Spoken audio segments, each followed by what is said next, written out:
കാറ്റത്തെ കിളിക്കൂടിന്റെ ഇന്നത്തെ എപ്പിസോഡിലേക്ക് എല്ലാവർക്കും സ്വാഗതം. അങ്ങനെ വീട് വിട്ടിറങ്ങി പോകാൻ ശ്രമിച്ച സുനന്ദയെ അവളുടെ അമ്മ കൈയോടെ പിടികൂടുന്നുണ്ട്. എങ്ങോട്ടാ പോകുന്നതെന്ന് ചോദിക്കുമ്പോൾ എനിക്ക് ഈ കല്യാണത്തിന് ഇഷ്ടമല്ല, അതുകൊണ്ട് ഞാൻ പോകുന്നു എന്ന് അവൾ പറയാണ്. അവളുടെ അമ്മ അവളെ വീട്ടിനുള്ളിലേക്ക് വലിച്ചഴിച്ചു കൊണ്ടുപോയി ചോദിക്കുമ്പോൾ ഞാൻ സുഭാഷ് ഏട്ടൻ്റെ അടുത്തേക്കാ പോകുന്നേ എന്ന് പറയുന്നുണ്ട്. അത് കേട്ട് അവളുടെ അമ്മ അവളുടെ മുഖത്ത് ആഞ്ഞടിക്കുന്നുണ്ട്. അവൾ ദേഷ്യത്തോടെ അമ്പലത്തിൽ തന്നെ സുഭാഷ് ഏട്ടൻ കാത്തു നിൽക്കുന്നുണ്ട്. ഞങ്ങൾ തമ്മിൽ അവിടെ വെച്ച് വിവാഹം കഴിക്കാൻ പോവുക എന്നൊക്കെ പറഞ്ഞ് ഇറങ്ങിപ്പോകാൻ നോക്കുന്നുണ്ട്.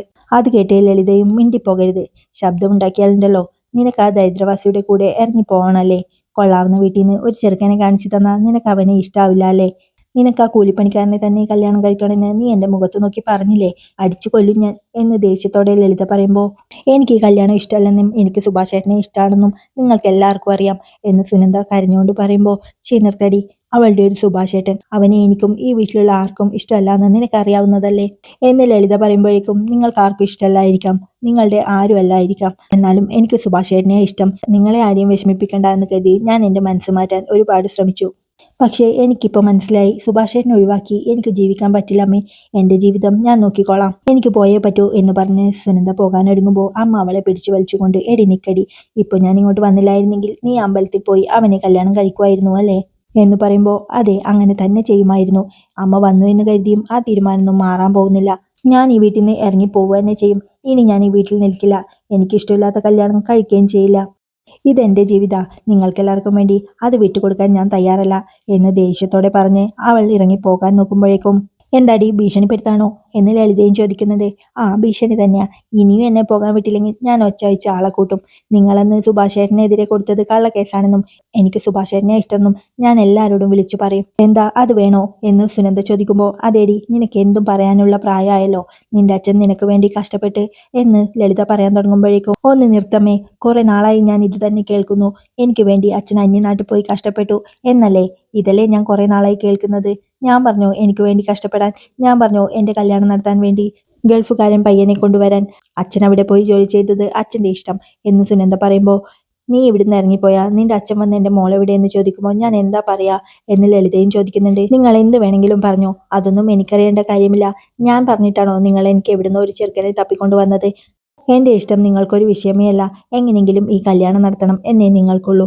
ഞാൻ മാത്രം നിങ്ങൾ വിഷമിക്കരുത്, സങ്കടപ്പെടരുത് എന്ന് കരുതി എൻ്റെ ജീവിതം ത്യജിക്കണോ എന്ന് സുനന്ദ ചോദിക്കുമ്പോൾ നിന്റെ സന്തോഷത്തിന് വേണ്ടിയല്ലേ മോളെ ഞങ്ങൾ നല്ലൊരു ചെറുക്കനെ നോക്കി കല്യാണം ഉറപ്പിച്ചത് എന്ന് ലളിതയും പറയുന്നുണ്ട്. നല്ലൊരു ചെറുക്കനെ നോക്കി കല്യാണം ഉറപ്പിച്ചാൽ എനിക്ക് സന്തോഷമായിട്ട് ജീവിക്കാൻ പറ്റുമെന്ന് അമ്മയ്ക്ക് തോന്നുന്നുണ്ടോ? എൻ്റെ മനസ്സ് മുഴുവൻ സുഭാഷ് ഏട്ടനാ. ആ മനസ്സും വെച്ചിട്ട് വേറൊരാളെ കല്യാണം കഴിച്ച് എനിക്ക് എങ്ങനെ സന്തോഷമായിട്ട് ജീവിക്കാൻ പറ്റും എന്ന് സുനന്ദ കരഞ്ഞുകൊണ്ട് ചോദിക്കുമ്പോൾ അപ്പോൾ നീ ഇവിടുന്ന് പോവാൻ തന്നെ തീരുമാനിച്ചു അല്ലേ എന്ന് ലളിതയും ചോദിക്കുന്നുണ്ട്.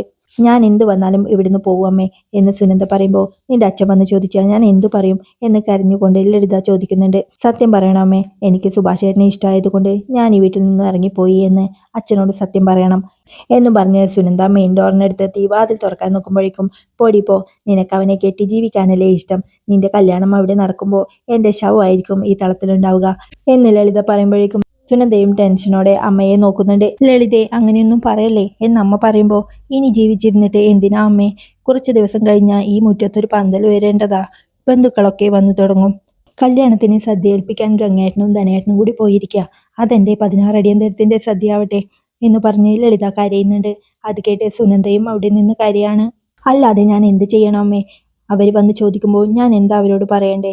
ഇവൾക്ക് ഇഷ്ടമുള്ള ആളെ കെട്ടാൻ വേണ്ടി എൻ്റെ മുന്നിൽ കൂടി അവൾ ഇറങ്ങി പോയിന്നോ, അതിനുള്ള ധൈര്യം എനിക്കില്ല അമ്മേ. അതിലും ഭേദം ഞാൻ ഇല്ലാതാവുന്നതല്ലേ.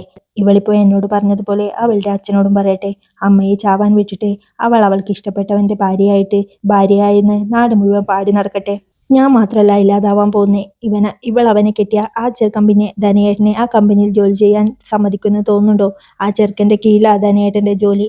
ആ അപമാനവും താങ്ങി ധനയേട്ടൻ ജീവിക്കുമെന്ന് എനിക്ക് തോന്നുന്നില്ല. ഇവൾ കാരണം ധനയേട്ടനും സ്വയം ഇല്ലാതാവും എന്ന് ലളിത പറയുമ്പോഴേക്കും അങ്ങനെയൊന്നും പറയില്ലേ മോളെ, എൻ്റെ കണ്ണടയും വരെ അങ്ങനെയൊന്നും സംഭവിക്കല്ലേ എന്നാ എൻ്റെ പ്രാർത്ഥന എന്ന് അച്ഛമ്മയും പറയുന്നുണ്ട്. എന്തിനാടി നിൽക്കുന്നേ, പോ, നിനക്ക് ഇഷ്ടപ്പെട്ടവന്റെ കൂടെ ഇറങ്ങിപ്പോ. ഞങ്ങളുടെ രണ്ടുപേരുടെ പട്ടട കണ്ടിട്ടായാലും നിനക്ക് അവന്റെ കൂടെ ജീവിച്ചാ പോരെ എന്ന് കരഞ്ഞുകൊണ്ട് ലളിത വിളിച്ചു പറയുന്നുണ്ട്. അച്ഛമ്മ ലളിതയെ സമാധാനിക്കുമ്പോഴേക്കും ഞാൻ ഇനി എന്ത് ചെയ്യുമേ എന്ന് പറഞ്ഞ് ലളിത പൊട്ടിക്കരയുന്നുണ്ട്. അത് കണ്ട് സുനന്ദയും കരയാണ്. ലളിത സുനന്ദയുടെ അടുത്തേക്ക് ചെന്ന് അവളുടെ കാലിലേക്ക് വീണ് ഞാൻ നിന്റെ കാലിൽ വീഴാം മോളെ, ദയവായി നീ ഞാൻ പറയുന്നതൊന്നും മനസ്സിലാക്ക്. നിന്റെ സന്തോഷം ഇതല്ല മോളെ, ആ വീട്ടിൽ നിനക്ക് എന്താ ഉള്ളത്? നിനക്കവിടെ എങ്ങനെ ജീവിക്കാൻ കഴിയും? നിനക്കവിടെ ഒരിക്കലും ജീവിക്കാൻ കഴിയില്ല മോളെ. ഞങ്ങളെപ്പോലെ അരിഷ്ടിച്ച് കഷ്ടിച്ച് നീ ജീവിക്കരുത് എന്ന് കരുതിയാ ഇങ്ങനെ ഒരു ചെറുക്കനെ നിനക്ക് വേണ്ടി കണ്ടുപിടിച്ചത്. ഒരു മൂച്ചിന് തെറ്റായ തീരുമാനം എടുക്കല്ലേ മോളെ. അവിടെ നിനക്ക് എങ്ങനെ ജീവിക്കാൻ കഴിയും?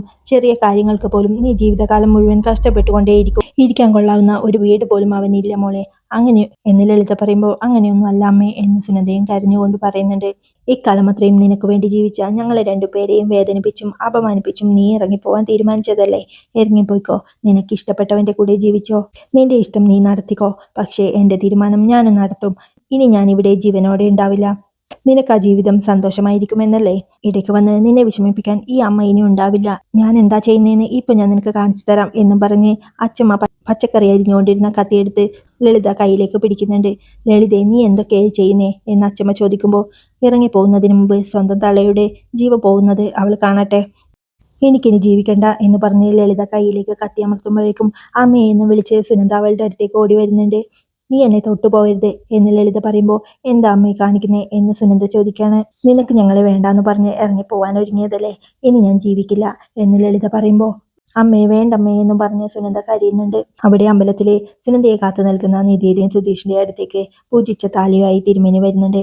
പെണ്ണു ചെറുക്കനെ എവിടെ എന്ന് തിരുമേനി ചോദിക്കുമ്പോൾ, ചെറുക്കനുണ്ട്, പെണ്ണിപ്പോ എത്തും എന്ന് സുധീഷ് പറയുന്നുണ്ട്. അങ്ങനെ നിങ്ങളുടെ ഇഷ്ടത്തിന് നടത്താൻ പറ്റുമോ? അമ്പലത്തിലെ കാര്യങ്ങളല്ലേ എന്ന് തിരുമേനി പറയുമ്പോൾ, തിരുമേനി ക്ഷമിക്കണം, കുട്ടിയെത്താൻ ഒരു 10 മിനിറ്റിന്റെ താമസേ ഉള്ളൂ. ഇതങ്ങനെ ഒരു കല്യാണമായോണ്ടാ എന്ന് സുധീഷ് പറയുമ്പോൾ, അരമണിക്കൂറിനുള്ളിൽ നടയടക്കും. പിന്നെ ഒന്നും നടക്കില്ല. ഇത് അമ്പലത്തിലെ കാര്യങ്ങളല്ലേ എന്ന് പറഞ്ഞുകൊണ്ട് തിരുമേനി തിരിച്ച് നടന്നു പോകുന്നുണ്ട്.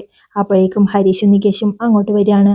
എന്താ പ്രശ്നം എന്ന് ഹരീഷ് ചോദിക്കുമ്പോൾ, ഫോൺ വിളിച്ചപ്പോൾ 10 മണിയാകുമ്പോൾ എത്തുമെന്ന് പറഞ്ഞതാ. ഇപ്പോൾ നടയടക്കാറായിട്ടും കാണുന്നില്ല എന്ന് നിധി പറയുമ്പോൾ, അവസാന സമയമായപ്പോൾ അവളുടെ മനസ്സ് മാറിക്കാണും എന്ന് ഹരീഷ് പറയുന്നുണ്ട്. അവൾ അത്രയ്ക്കും ഉറപ്പ് പറഞ്ഞതാ എന്ന് നിധി പറയുമ്പോൾ, ഏട്ടത്തി പറഞ്ഞിട്ട് കാര്യമില്ല. സുനന്ദയെ കാണാൻ തുടങ്ങിയിട്ട് അത്രയല്ലേ ആയുള്ളൂ. ഞങ്ങൾ ചെറുപ്പം തൊട്ടേ കാണുന്നതാ. അവസാനമാകുമ്പോൾ അവൾ എപ്പോഴും പാലം വലിക്കും എന്ന് ഹരീഷ് പറയുമ്പോൾ, അതെ ഏട്ടത്തി, സുഭാഷ് ഏട്ടനെ വലിയ ഇഷ്ടം തന്നെയാ. ഒരുമിച്ച് ജീവിക്കാൻ ഹെൽപ്പ് ചെയ്യണമെന്നൊക്കെ ഏട്ടത്തിയോട് പറഞ്ഞിട്ടുണ്ടാവും. എന്നാലും അമ്മായി ഒന്ന് തറപ്പിച്ചു നോക്കിയപ്പോൾ സുനന്ദേച്ചി അവിടെ നിന്നിട്ടുണ്ടാവും എന്ന് പറഞ്ഞ് നികേഷ് സുഭാഷിനെ നോക്കിക്കൊണ്ട്, പാവം, നമ്മളുടെ വാക്കും കേട്ട് ഈ വേഷവും കെട്ടി ഇവിടെ വന്നിരുന്നിട്ട് ഇനി എന്താ പറയാ എന്ന് പറയുമ്പോഴേക്കും നിധി, ഞാൻ ഒരിക്കൽ കൂടി അവളെ വിളിച്ചു നോക്കട്ടെ എന്ന് പറഞ്ഞ് ഫോൺ എടുത്ത് സുനന്ദയെ വിളിക്കുന്നുണ്ട്. അവിടെ വീട്ടിൽ ടേബിളിലിരുന്ന് കരയാണ് സുനന്ദ. തൊട്ടടുത്ത് സോഫയിലിരിക്കുന്ന ലളിത ഫോൺ റിങ് ചെയ്യുന്നത് കേട്ട് നോക്കിയപ്പോൾ വിളിക്കുന്നത് കണ്ട്, ഇവളാ ഈ മൂദേവിയാ എല്ലാത്തിനും കാരണം എന്ന് പറഞ്ഞ് ഫോൺ നിലത്തേക്ക് എടുത്ത് എറിയുന്നുണ്ട്. അവിടെ അമ്പലത്തിൽ സുനന്ദ ഫോൺ എടുക്കുന്നില്ലെന്ന് കണ്ട് ടെൻഷനോടെ നിൽക്കുന്ന സുനന്ദയോട്, എന്താ ഫോൺ എടുക്കുന്നില്ലേ എന്ന് സുധീഷ് ചോദിക്കുമ്പോൾ, ഇല്ല എന്ന് നിധിയും പറയുന്നുണ്ട്. ഇതത് തന്നെയാ, അവസാന നിമിഷം മനസ്സ് മാറിക്കാണും. സുഭാഷ് ഏട്ടൻ വന്നു എന്ന് അവർക്കറിയില്ലേ എന്ന് ഹരീഷ് പറയുമ്പോൾ, സുഭാഷ് ഏട്ടൻ വന്നോന്ന് എന്നോട് ഇങ്ങോട്ട് ചോദിച്ചതാ. വന്നു, ഇവിടെ ഇരിക്കുന്നുണ്ടെന്ന് ഞാനും പറഞ്ഞതാ എന്ന് നിധിയും പറയുന്നുണ്ട്. അവരെ എന്ത് വേണമെന്നറിയോ എന്ന് നികേഷ് പറയുമ്പോൾ, എടാ, ഒരു പക്ഷേ അമ്മായി വീട്ടിൽ ഇറങ്ങിയിട്ടില്ലെങ്കിലോ, അതുകൊണ്ടാണെങ്കിലോ പുറത്തേക്ക് ഇറങ്ങാൻ പറ്റാത്തത് എന്ന് സുധീഷ് പറയുമ്പോൾ, വരാൻ വിചാരിച്ച എന്തൊക്കെ വഴിയുണ്ട്. നൈസായിട്ട് വീട്ടിൽ നിന്ന് ഇറങ്ങി മുറ്റത്തൂടെ പോകുന്ന ഏതെങ്കിലും വണ്ടി കയറി ഇങ്ങോട്ട് വന്നാൽ പോരെ എന്ന് പറഞ്ഞുകൊണ്ട് സുഭാഷിനെ നോക്കി, പാവം, എന്താ പറയാ എന്ന് ഹരീഷും പറയുന്നുണ്ട്. അവിടെ വീട്ടിൽ നിലത്ത് വീണ ഫോൺ എടുത്ത് സുനന്ദ പെട്ടെന്ന് ശരിയാക്കാൻ നോക്കുമ്പോഴേക്കും, അവൾ ഒരുത്തിയ ഇതിനൊക്കെ കാരണം. അമ്പലത്തിൽ വെച്ച് നിന്റെ കാതിൽ ഓരോന്ന് ഓതി തന്നപ്പോഴേ ഞാൻ ഇതൊക്കെ കരുതിയതാ. നശൂലം, അവളുടെ വാക്ക് കേട്ടല്ലേ നീ ഈ വീട്ടിൽ നിന്ന് ഇറങ്ങിപ്പോവാനും ആ മെക്കാട് പണിക്കാരനെ കല്യാണം കഴിക്കാനും തീരുമാനിച്ചത്. 5 വർഷം മുൻപ് നിന്റെ അച്ഛനൊരു അറ്റാക്ക് വന്നിരുന്നു. നീ അറിഞ്ഞില്ലല്ലോ അത്. അറിയില്ല, കാരണം നീ വിഷമിക്കൊന്നും നിന്നെ വിവരം അറിയിക്കണ്ടെന്നും തീരുമാനിച്ചത് നിന്റെ അച്ഛനായിരുന്നു. അന്ന് ഇനി മുതൽ റെസ്റ്റ് എടുക്കണമെന്ന് ഡോക്ടർ പറഞ്ഞതാ. പക്ഷേ നിന്റെ അച്ഛൻ അത് കേട്ടില്ല. ഞാനും ഗംഗാധരൻ മാമനൊക്കെ എത്ര തവണ പറഞ്ഞെന്നറിയോ? അതൊന്നും കേൾക്കാതെയാ നിന്റെ അച്ഛൻ ഗൾഫിലേക്ക് മടങ്ങിയത്. എന്തിനാ? നിനക്കൊരു നല്ല ജീവിതം ഉണ്ടാക്കി തരാൻ. സ്വന്തം ജീവൻ എന്തായാലും ഒരു കുഴപ്പമില്ല, നിനക്കൊരു നല്ല ജീവിതം ഉണ്ടാവട്ടെ എന്നേ അദ്ദേഹം കരുതിയുള്ളൂ. എന്നിട്ട് അത് ഞാൻ പറയുമ്പോൾ നിനക്ക് പുച്ഛമല്ലേ? സ്വന്തം ജീവൻ നൽകിയാടി എല്ലാ അച്ഛനമ്മമാരും മക്കളെ വളർത്തുന്നത്.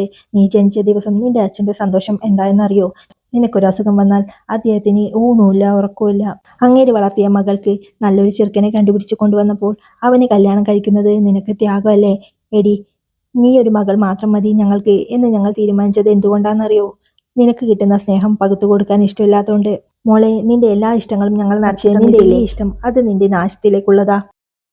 അച്ഛനമ്മമാർ ജീവിച്ചിരിക്കുമ്പോൾ സ്വന്തം മക്കൾ നശിച്ചു പോകുന്നത് കാണാൻ ഒരച്ഛനമ്മയും ആഗ്രഹിക്കില്ല. നിന്റെ നല്ലതിനു വേണ്ടിയാ ഞങ്ങൾ ആ പോലീസിൽ കേസ് കൊടുത്തതും ഇത്രയേറെ പ്രശ്നങ്ങൾ ഉണ്ടാക്കിയതുമെല്ലാം. എന്നിട്ടും നീ പോലീസിന്റെ മുന്നിൽ അച്ഛനും അമ്മയും ഒറ്റുകൊടുത്തു. അത്രയൊക്കെ ഉണ്ടായിട്ടും നിന്നെ ഒരു ചീത്ത പോലും പറയാതെ അദ്ദേഹം എൻ്റെ മുന്നിലിരുന്ന് പൊട്ടിക്കരഞ്ഞത്. വെള്ളിയാഴ്ച രാത്രികളിൽ ചിലപ്പോൾ വൈകിട്ടായിരിക്കും വിളിക്കുക. അപ്പോൾ നീ ഉറങ്ങിയിട്ടുണ്ടാവും. ഉറങ്ങിക്കിടക്കുന്ന നിന്നെ വീഡിയോ കോളിൽ ഒന്ന് വിളിച്ച് കാണാതെ അദ്ദേഹം ഫോൺ വെക്കാറില്ല. ആ അച്ഛൻ്റെ സ്നേഹത്തിനാണ് നീ ഇന്ന് വിലയിട്ടത്. നിന്നെ ഈ നിലയിലെത്തിക്കാൻ ആ അച്ഛൻ എന്തോരം കഷ്ടപ്പെട്ടിട്ടുണ്ടെന്ന് എനിക്കേ അറിയൂ. അങ്ങനെ ഒരാളെ നാട്ടുകാരുടെ മുന്നിൽ അപമാനിക്കാൻ വിട്ടിട്ട് വീട് വിട്ട് ഇറങ്ങിപ്പോകുന്നു മഹാഭാവി. എനിക്കും അച്ഛനും എന്ത് സംഭവിച്ചാലും നിനക്കൊരു കുഴപ്പമില്ല അല്ലേ?